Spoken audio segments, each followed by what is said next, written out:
என்னப்பா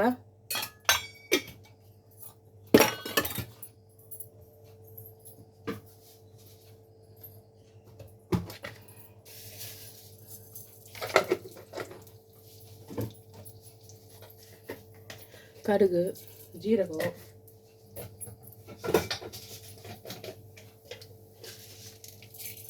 படைச்ச உளுந்து,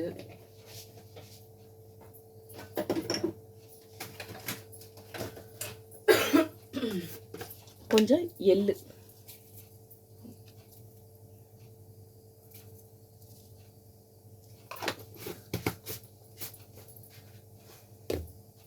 இதெல்லாம் பொரியட்டும்.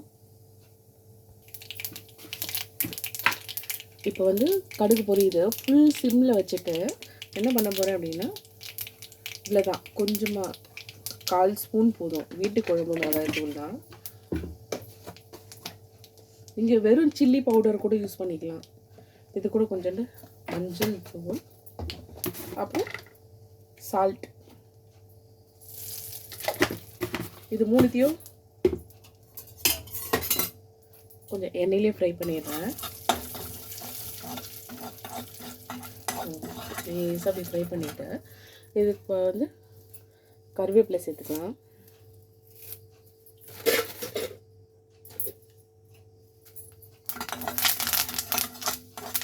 சரிங்களா?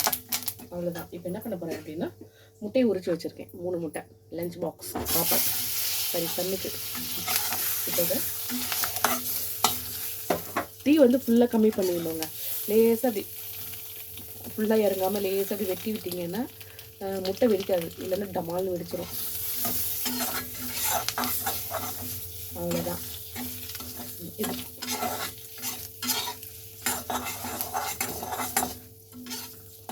அவ்வளோதாங்க, முட்டை ஃப்ரை ரெடி.